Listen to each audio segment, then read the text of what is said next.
Presentation in this series on Where Are We Headed? Perspectives on the Second Trump Presidency. Well, seems that this lecture series is somewhat timely given what is happening daily in this country. But I'd like to begin this presentation by going back to the end of the Cold War.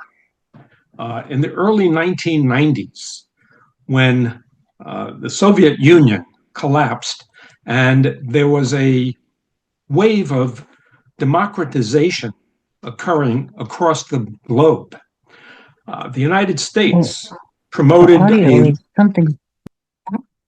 Okay, I'm hearing somebody. Is there somebody who is not muted?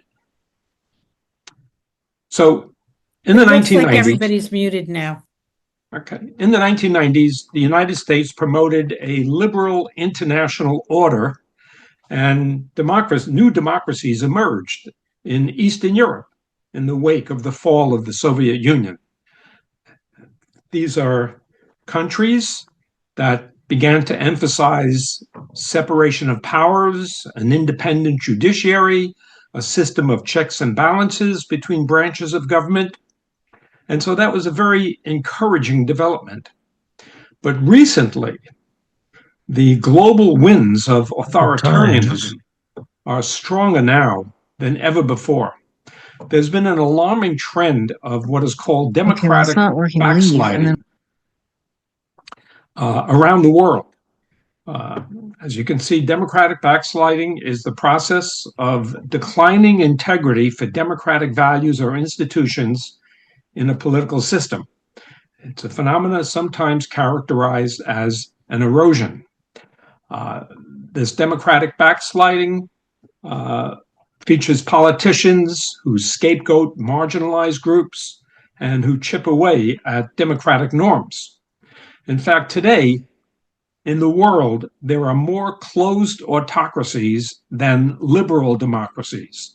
So if we look at this map that was put together by Freedom House, which is a nonprofit organization that assesses the extent of political freedom around the world, all those countries in green are considered free countries. Those in yellow are partly free, and those in purple are not free. So there are many more countries that fall into the partly free and not free category than the free category. Freedom House reports that global freedom has declined for the 18th consecutive year. Political rights and civil liberties were diminished in 52 separate countries, while political rights and civil liberties increased in only 21 countries. And so autocrats are on the rise and are more active today than ever. In the past, the standard route from democracy to autocracy came through military coups. But today, autocrats overturn democracy through democratic means. And the rise of democratically elected autocrats is happening in every region of the globe. These democratically elected autocrats use their power to erode democracy from within.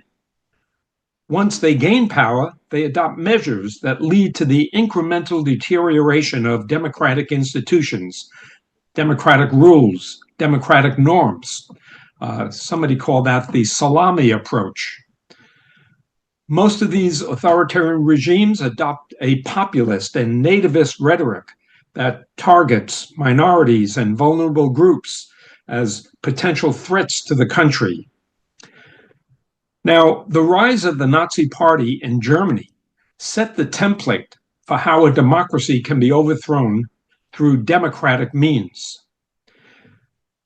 During the late 1920s and 1930s, Hitler had campaigned on a promise to drain the parliamentary swamp and to reduce unemployment, to increase military spending, to withdraw from international treaty obligations, to exact revenge on political opponents, and to purge the country of foreigners who he claimed were poisoning the blood of the nation. Once Hitler became chancellor, the Nazis declared a national emergency. And through loopholes in the Weimar Constitution, Hitler was able to subvert democracy from within and replace it with a Nazi dictatorship. As historian Timothy Ryback recently wrote in an article in The Atlantic, in just 53 days, Hitler used the Constitution to shatter the German Constitution. And today, in countries such as Hungary, Turkey, India, Venezuela, these countries are increasingly governed by illiberal political parties, by leaders who have come to power through legitimate democratic elections. But then they use that power to attack democratic norms, democratic institutions from within. So in this lecture, we will look at the reasons for the current drift towards authoritarianism throughout the world, the mechanisms that are used to overturn democracy, and how all of this might impact politics in the United States today. Now, when we look at liberal democracies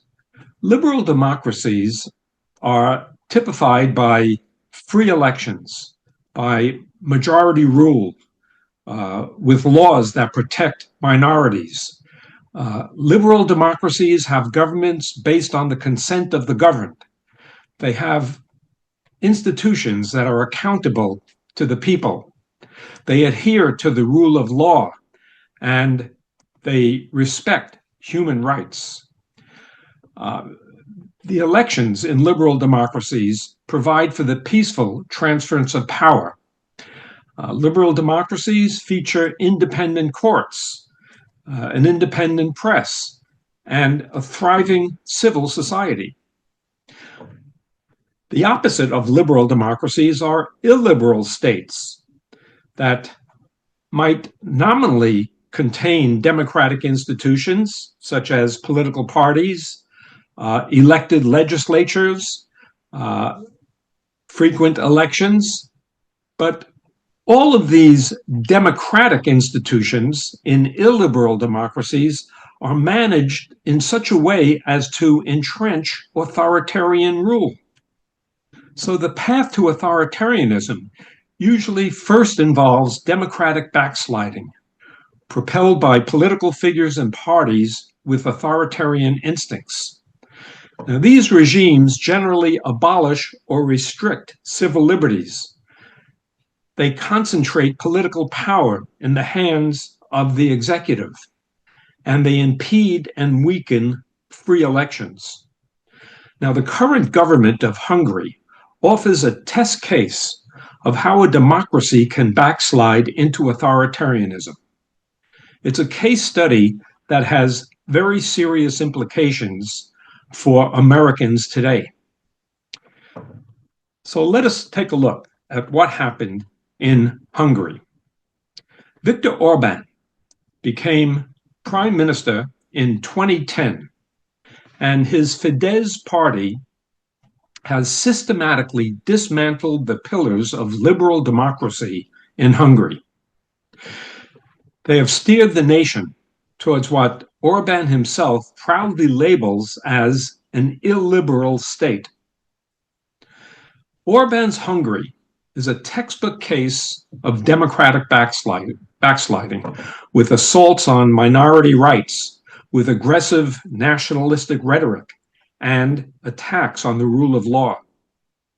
Over the course of his 15 years in power, Orban and his party have succeeded in concentrating enormous executive power, in eliminating checks and balances from the system that could have held the executive accountable to the Hungarian people. And why is this important to America today? Well, extremists on the political right in the United States are obsessed with Orban and how he had succeeded in hollowing out democracy in Hungary. Orban attended the Republican Party's Conservative Political Action Conference, CPAC, which was held in Budapest last May. And at that conference, Orban publicly endorsed Donald Trump for president. Now, many on the American right regard Orban's nationalistic ideology as a model of what right-wing populism can achieve in the United States today. One of the strongest admirers of Viktor Orban is Steve Bannon, and he seeks to build an organization called The Movement, which is aimed at spreading Orban's populist politics across the European continent. So, how Orban was able to undermine democracy in Hungary by using democratic means could serve as a warning for the future of democracy in this country. Hungary today is replete with regulations that seem reasonable on their face, but regulations that actually serve to undermine essential democratic freedoms. It's a political system that aims to stamp out dissent and to seize control of every major aspect of political and social life in Hungary without having to resort to hard measures like banning elections and building up a police state. So how did all of this happen? Well, for roughly the first 2 decades of Hungary's post-communist history, from 1990 to 2010, Hungary was a young but stable democracy. Orban was elected prime minister for the first time in 1998, and at that time he governed as a relatively conventional European conservative. But he ran again in 2002 and lost the election, and his Fidesz party accused its opponents of election fraud. Orban returned to power when he was elected prime minister in 2010.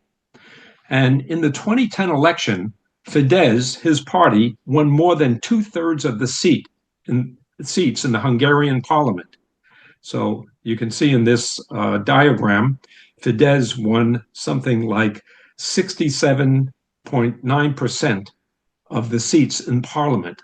And that represented a supermajority which allowed his party, Fidesz, to rewrite Hungary's constitution without any consultation with opposition parties or the public.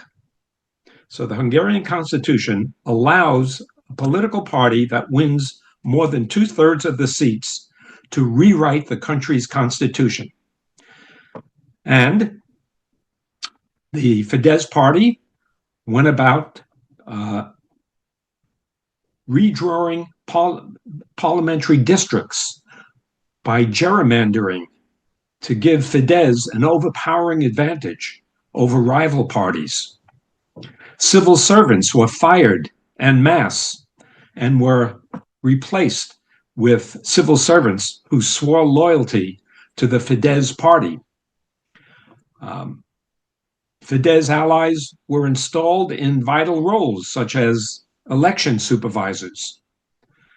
The party also strengthens its grip on the educational sphere, leading to increased centralization of public education and diminished autonomy for teachers. The party then moved quickly against the independent judiciary. The country's constitutional court, which decides whether laws passed by parliament are constitutional, similar to our Supreme Court, that court was expanded, and Orban filled the new seats with Fidesz loyalists. In addition, all judges over the age of 62 were forced to retire so their seats could be filled with even more Fidesz-friendly justices. And then the Orban regime took measures to gain control over the media. A new media board was created to pressure broadcasters and journalists to issue editorials favorable to the Fidesz party. Orban's government used the power of the state to influence private media corporations to sell to the state or to sell to oligarchs aligned with the Fidesz party. So by 2017, 90% of all media in Hungary was owned either by the state or by companies sympathetic to Fidesz. And that kept opposition parties from publicizing their proposed policies. Now, while these tactics did not completely destroy democracy in Hungary, they rigged the system to give Fidesz an insurmountable edge over other political parties. In 2015, Europe was beset by a massive surge of more than 1 million migrants arriving from war-torn countries in the Middle East and Africa. The migrant crisis of 2015 led to a dramatic rise in xenophobia, fear of foreigners, and support for far-right parties across Europe, including in Hungary. Now, unlike most other countries in the European Union at that time of the crisis, Hungary's government had already been captured by a far-right party, one that was more than willing to stoke anti-immigrant sentiment for political gain. In the summer of 2015, more than 390,000 asylum seekers, mostly Muslim, crossed from neighboring Serbia into Hungary. Now, Orban sees immigration and cultural diversity as existential threats to the Hungarian identity. He called the migration a Muslim invasion, which he claimed threatened Hungary's national security, Hungary's social cohesion, and Hungary's Christian identity. He said, "For us, migration is not a solution, but a problem. Not medicine, but a poison. We don't need it, and we won't swallow it." And so, a fence was built on the Hungarian side of the border to prevent asylum seekers from entering into Hungary. Orban even sent the bill for the fence's construction cost to Brussels, suggesting that the European Union should repay Hungary for, quote, protecting all the citizens of Europe from the flood of illegal migrants, unquote. Government-controlled media in Hungary worked to perpetuate this fear of immigrants, linking Muslim refugees with crime and terrorism. And all of that helped Orban to win re-election in 2018. Orban embraced the Great Replacement theory, charging that the European Union and the international left led a conspiracy to force migrants on Hungary. Once again, Fidesz won a supermajority in 2018, and Orban and Fidesz adopted the so-called Stop Soros laws. Now, this refers to George Soros, a Jewish Hungarian-born philanthropist who then moved to the United States. Soros champions human rights, as well as the rights of immigrants. And Orban and the Fidesz party have regarded George Soros as a lethal enemy of Hungary. And these Stop Soros laws now make it illegal for any person or organization to assist immigrants in the asylum-seeking process in Hungary. And that makes it as difficult as possible for refugees to enter the country. Orban has used racist rhetoric laden with white supremacist and fascist undertones, which has made him a darling of the extreme right wing in America. The extreme right who share Orban's brand of Christian ethno-nationalism.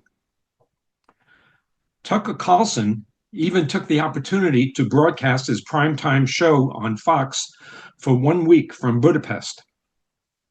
Orban won re-election in 2022 with the help from an endorsement from Donald Trump.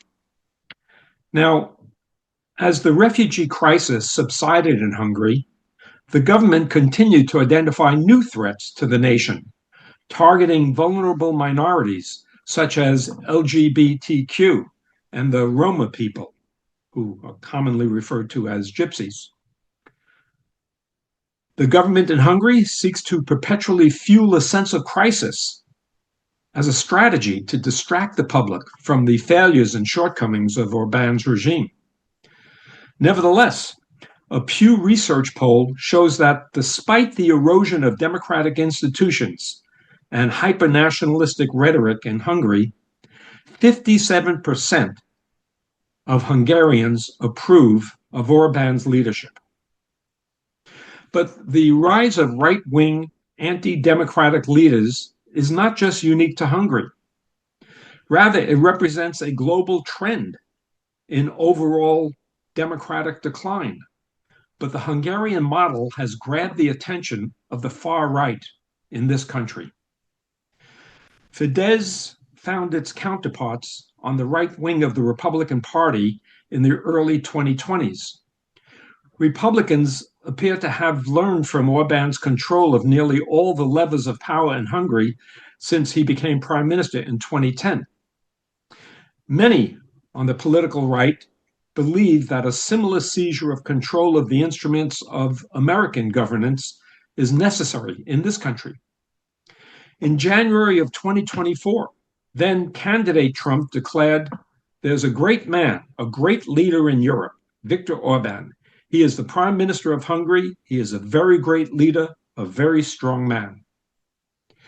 Trump spoke the language of authoritarianism before and during his first term in office.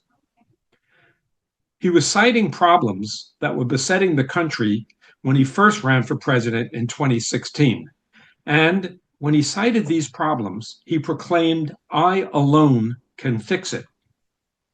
In April of 2019, he declared, "I have an Article 2 where I have the right to do whatever I want as president."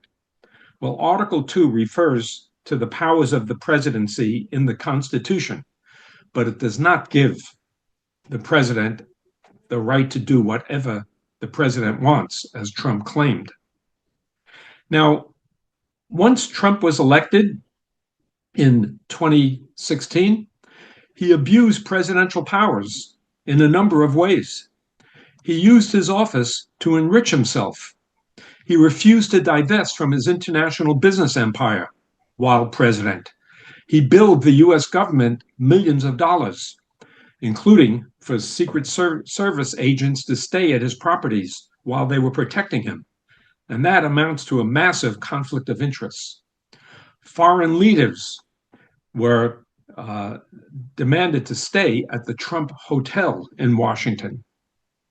Trump fired numerous officials, which he had the authority to do, but he crossed the line by clearly retaliating against officials for personal reasons without good cause. He pressured the Ukrainian government to help his re-election campaign by threatening to withhold military aid unless Zelensky agreed to investigate Hunter Biden. Now, that military aid appropriated to Ukraine was passed by Congress, and the president had no authority to hold it up. And so that led Congress to impeach Trump in 2019. And during that trial, his lawyers claimed that Trump had absolute immunity and impunity. And that's tantamount to admitting that the president was an autocrat. Now, Trump's most severe abuse of power was his relentless effort to impede the peaceful transfer of power by undermining the 2020 election and by attempting to overthrow the legitimate results. He falsely claimed victory. He pressured election officials in battleground states to fraudulently throw out millions of votes for President Joe Biden. Trump unsuccessfully tried to coerce then Vice President Mike Pence to unlawfully override the Electoral College process and to block Biden's victory in Congress. Perhaps his greatest abuse of power was inciting the insurrection on January 6th, which led to Trump's second impeachment. Now, the concentration of power that Orbán amassed after 2010 influenced officials in Trump's first administration Among them, authors of Project 2025. Hungary's Danube Institute established cooperation with the American Heritage Foundation, a conservative think tank that studies Hungarian policies and how they may be adapted to circumstances in the United States. And so, looking to Hungary as their model, the Heritage Foundation considered ways to remove checks and balances and as a way to gain control of key governmental and civil society institutions such as the civil service, higher education, finance, the media, the technology industry. Kevin Roberts is the president of the Heritage Foundation and the man behind Project 2025. He has referred to Hungary not only as a model of conservative statecraft, but as the model. Now, some have labeled Project 2025 the Orbanization of America. It's an authoritarian playbook that would weaken America's system of checks and balances, which would allow future presidents to wield excessive executive power. One important distinction between the United States and Hungary is that the American president faces an independent legislature and a strong judiciary. Even if the president's party controls Congress, he is unlikely to change the Constitution. To change the Constitution requires two-thirds approval of both houses of Congress, as well as the approval of three-quarters of the state legislatures. So whereas in Hungary, the Fidesz party was able to change the Constitution, that would not be possible in this country. So if Orban's model is to be duplicated here, it's necessary to create a powerful executive that can overwhelm the other two branches of government. And it was towards that objective that the authors of Project 2025 promoted the unitary executive theory. This is the idea that the president holds broad and exclusive executive power over the federal government without significant interference from the other two branches of government. It would consolidate enormous authority in the hands of the president and trample on Congress's constitutional role as a watchdog over the executive branch. This theory maintains that the president heads the most important of the three branches of government, and that any oversight of the executive branch by Congress or the Supreme Court is unconstitutional. The theory also maintains that the president can appoint and remove executive branch officials at will, that he can set aside laws that attempt to limit his power when it comes to national security. So once the president is free from checks and balances, then the president will have wide latitude to do whatever he wants to do. And that is what Project 2025 recommends. And all of that resonates with the Hungarian experience, which demonstrates that strong control of the government's executive function is the key to being able to eventually establish control over the broader institutions of governance and civil society. Project 2025 advocates for gutting what is called the deep state. This is a conspiracy theory shared by the authors of Project 2025, who blame civil servants for a coordinated effort to undermine a conservative agenda. The project portrays the federal bureaucracy as an enemy, part of a woke deep state working in secret to undermine efforts to install conservative principles in the United States. And so the project recommends staffing a civil service only with servants loyal to the president.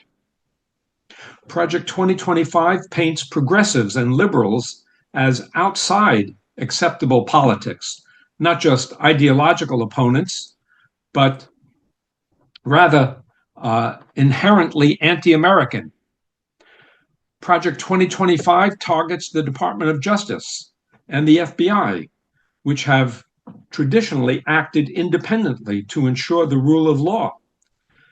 The project recommends that those departments be staffed only with loyalists, who are people who are loyal to the president.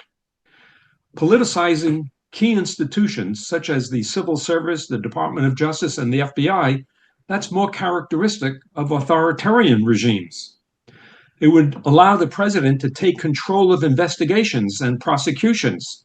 It would allow the president to target political rivals and those who disagree with his policies. Project 2025 includes numerous recommendations that resonate with the Hungarian model and which represent significant democratic backsliding. It paints progressives and liberals as outside acceptable politics, not just ideological opponents, but inherently anti-American. It targets the left and the LGBTQ community as subversive elements aimed at destroying the country and its real values. Immigrants are demonized with false claims of inherent criminality, turning them into a national security threat that must be dealt with harshly. Part of Project 2025 was the proposal to end birthright citizenship, as well as ending diversity, equity, and inclusion programs. The project rejects the constitutional separation of church and state. It conveys the idea that the American identity cannot be separated from Christianity. And as we saw in last week's lecture, Project 2025 would restrict access to the president only to journalists who are favorable to his agenda. So, taken as a whole, the recommendations contained in Project 2025, along with the recent Supreme Court ruling declaring that presidents have a presumption of full immunity from criminal prosecution if their crimes were part of official acts, all of that would bestow more power on President Trump than any previous president in American history. Now, during the campaign, Trump was pressed about this, and he said he disagreed with Project 2025, even called the proposals absolutely ridiculous. But while insisting that he had nothing to do with Project 2025, he then proceeded to invite some of its key architects to serve in his second administration. Russ Vought, for example, was one of the main authors of Project 2025. He was also Trump's budget director in his first administration, and he's been tapped to return to the same job as Director of Office of Management and Budget in a second administration. And Trump has been in office just for 3 weeks, and already he is enacting a bunch of the policies outlined in Project 2025's 900-page playbook. In fact, nearly 2/3 of the executive orders Trump has signed either mirror or partly mirror the plans endorsed by Project 2025. And all of this has raised fears on the part of many Americans that Trump will erode democracy and transform the country into an authoritarian state. But is Trump an authoritarian leader? Certainly his defenders don't think so. But although Trump's second presidency is less than 3 weeks old, he seems to be embracing the consolidation of power that is precisely recommended by the authors of Project 2025. In her book, Twilight of Democracy, author Anne Applebaum describes the authoritarian mentality. She said, authoritarians need people who give voice to grievances, who manipulate discontent, and channel anger and fear. She said, authoritarians are not interested in a nuanced past, in a world in which great leaders were flawed men, in which famous military victories had lethal side effects. Authoritarians don't acknowledge that the past might have its drawbacks. They prefer a cartoon version of history. She said, authoritarians revel in conspiracy theories that the nation is no longer great because someone has attacked us or someone has undermined American values. Someone, immigrants, foreigners, the elites, have perverted the course of history and reduced the nation to a shadow of its former self. And that authoritarians project themselves as the only one who can save the nation from decay and destruction. Now, it doesn't take a stretch of imagination to see how Donald Trump fits this profile. But before addressing whether Trump is determined to follow in the path of Viktor Orban, it's important to examine the historical context. The framers of the Constitution were fearful of a dominant executive branch because they knew that concentrated power threatened liberty. They lived under the tyranny of King George III, and they were determined to create a system of government that would not hand all power to the executive branch. Because the more authority that a president wielded, the more likely that that single individual would dictate the daily activities of everyone else. Thomas Jefferson best expressed this concern in 1785 when he declared an elective despotism was not what the government fought for, but one in which the powers of government should be so divided and balanced among the several bodies of magistracy as that no one could transcend their legal limits without being effectually checked and restrained by the others. So this is a plea for an executive that would have limited power, that could be checked by other branches of government. And so the framers of the Constitution took care to prevent a president from becoming too powerful. And that is why they created a system in which power was divided between three branches of government: legislative, executive, and judicial. And a government with checks and balances, where each branch had power to prevent the other branches from becoming too dominant. But despite this, in the past, presidents have, at times, tested these restraints provided by the Constitution. And so, for example, Thomas Jefferson purchased the Louisiana Territory without congressional approval. And the Constitution insisted that Congress had to approve the purchase. Andrew Jackson refused to enforce a Supreme Court ruling against the removal of Native Americans from Georgia. Abraham Lincoln suspended habeas corpus during the Civil War. He expanded presidential powers dramatically through the course of that conflict. Teddy Roosevelt frequently bypassed Congress in implementing many of his foreign policies. And Richard Nixon, in the name of national security, spied on his political enemies. But no past president has ever tested the limits of the presidency more than Donald J. Trump.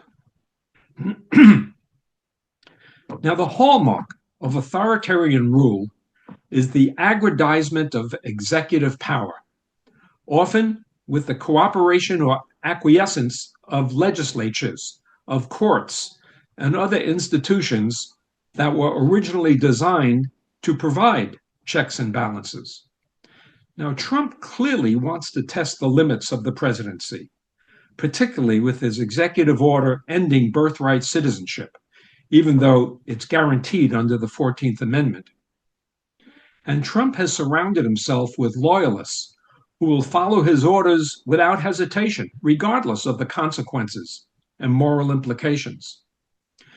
Now, Article 2, Section 3 of the Constitution requires that the president shall take care that the laws be faithfully executed. That is the chief purpose of the executive branch, to carry out laws that are passed by Congress. Yet, Trump has effectively nullified laws passed by Congress. such as by ordering the Justice Department to refrain from enforcing a ban on the popular app TikTok, even though that ban was approved by bipartisan majorities in Congress and it was upheld by a unanimous Supreme Court. But that ban didn't go into effect because Trump refused to enforce the law. Trump also nullified a law that gave refugees the right to request asylum. This was embodied in the Refugee Act of 1980. But Trump signed an executive order saying that migrants can no longer request asylum. Again, nullifying a law passed by Congress. In his effort to expand his executive authority, Trump has ignored the power of Congress in a variety of ways. He has not only refused to enforce specific laws, but he recently fired 18 inspectors general. These are independent overseers who monitor agencies for waste, fraud, and abuse. And Trump was required to give Congress 30 days notice and justifications for the firings, but he didn't do that. Now, the most important power that Congress has is the power of the purse, the authority to tax and spend public money for the American government. It's a key part of the separation of powers that limits the executive branch. But despite that, Trump has attempted to freeze spending on programs that he doesn't like, including federal spending on clean energy, on foreign aid, and anything connected with diversity, equity, and inclusion. Trump believes that a president can unilaterally block funds that Congress has approved in a process that's called impoundment. Now, earlier presidents tried to impound funds, but the Supreme Court ruled that a president has no such authority. In 1974, Congress passed a law explicitly prohibiting the practice of impoundment. Now, a federal judge has halted the Trump funding freeze. The judge has declared that it's a blatant violation of the Constitution. But despite that, Trump says he intends to challenge the 1974 law in the courts. And if he prevails, then Congress's decisions on spending would be merely advisory. And there are rumors that Trump is weighing executive action to dismantle the Education Department, although only Congress can shutter a federal department.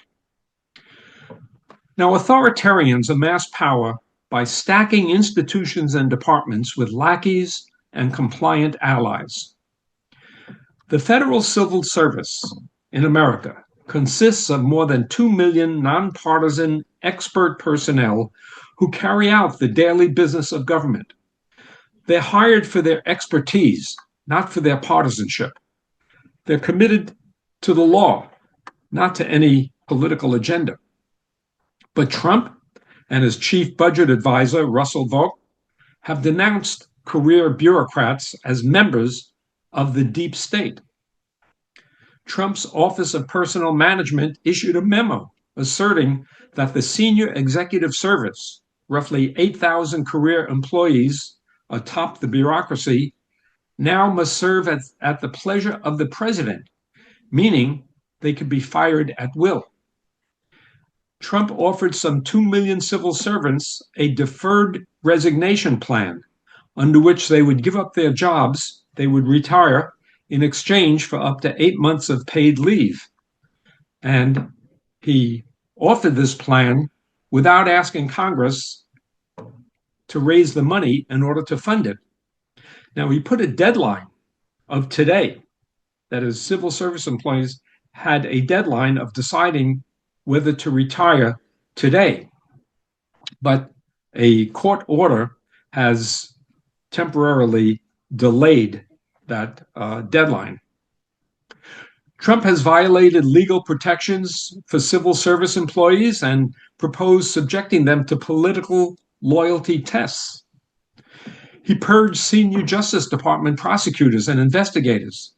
He's targeted thousands of FBI agents nationwide who were assigned to probe the January 6th assault on the Capitol.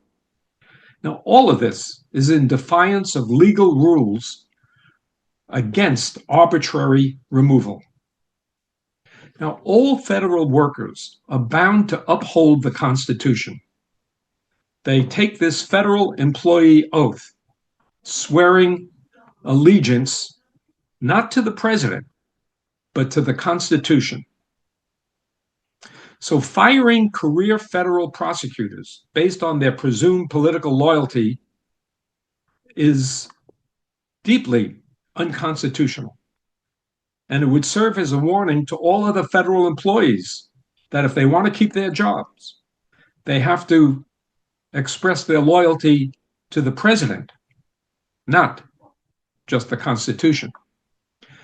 And a president who can take control of investigations and prosecutions presents an opportunity for that president to target political rivals and those who disagree with his policies. Trump has empowered the unelected richest man in the world, Elon Musk, to head a newly created Department of Government Efficiency intended to root out waste and fraud, even though there is nothing in the Constitution that authorizes a president to create a governmental department. Article 1 grants that power to Congress. But Trump went ahead and did it, and the president has no authority to cut programs that were created and funded by Congress, much less than to pass that authority to an unelected private citizen such as Musk. And so critics have referred to DOGE not as the Department of Government Efficiency, but rather dangerous oligarchs grabbing everything. I'll let that sink in for a moment. Now, Musk doesn't answer to the American people. He answers only to Trump. Yet, he has single-handedly decided to shut down the U.S. Agency for International Development. That is a program that was created and funded by Congress.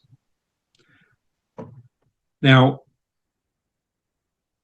a court ordered Trump to unfreeze spending for USAID, but Trump has refused, and he has continued to halt the funding of this program that offers American aid to needy people throughout the globe. Musk has seized control of government-wide payment systems. He has gained access to Americans' personal data, and that could theoretically deny Social Security and Medicare disbursement to anyone who opposes Trump. So all of this really amounts to a constitutional crisis. It's an attempt by Trump to redefine the president's powers under the Constitution. Trump has even floated the idea that running for a third term as president might even be negotiable, even though the 22nd Amendment limits a president to 2 terms. Now, despite Trump's usurpation of power at the expense of Congress, the Republican-dominated legislature has stood by, even approving of Trump's audacious and repeated violations of separation of powers. Republicans control both chambers of Congress. If they wanted to cut federal spending, they could introduce a bill to do so. They could debate it. They could pass it. They could send it on to the president for his signature. And there would be very little that Democrats could do to stop that, because Democrats are in the minority in both houses. But Republican legislators are not doing that. Instead, they are standing in silent approval of what Trump is doing. They are putting government power in the hands of one man. And in doing so, that makes Congress superfluous. It calls into question whether Congress should even exist at all.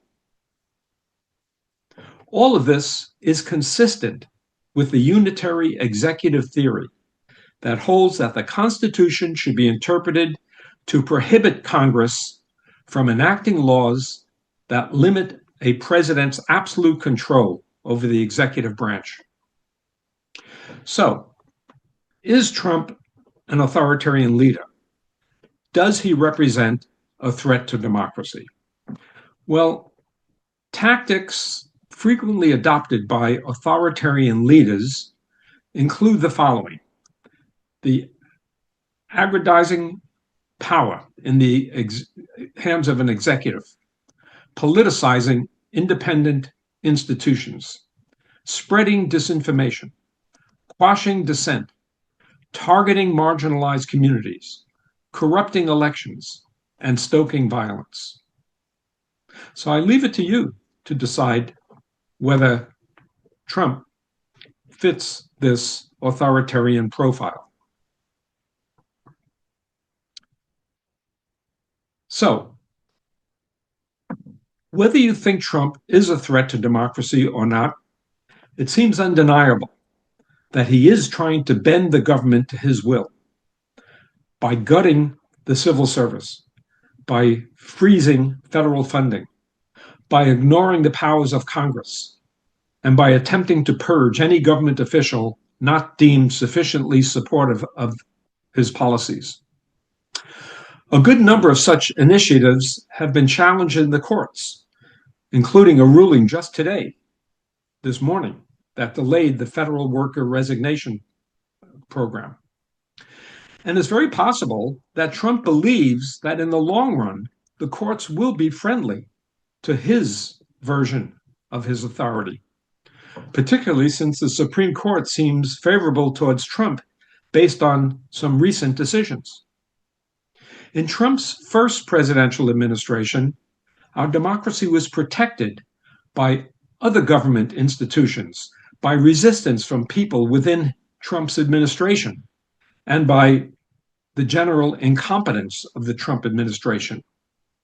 His own cabinet members and others inside the White House often challenge Trump's most destructive directives.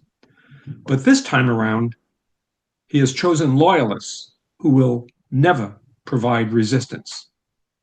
With Republicans now controlling both houses, Congress is unlikely to provide any check on Trump's power. With a conservative supermajority on the Supreme Court, the judiciary is also unlikely to provide a substantial check on his power. His threats of retribution against disloyal civil servants and military officers are likely to limit resistance coming from those institutions. And it should be pointed out that Trump remains very popular, despite the flurry of constitutionally questionable executive orders. Now, it is true that a majority of Americans opposed his pardons for the January 6th insurrectionists. They oppose his attempt to abolish birthright citizenship, as well as his decision to leave the Paris Climate Accord.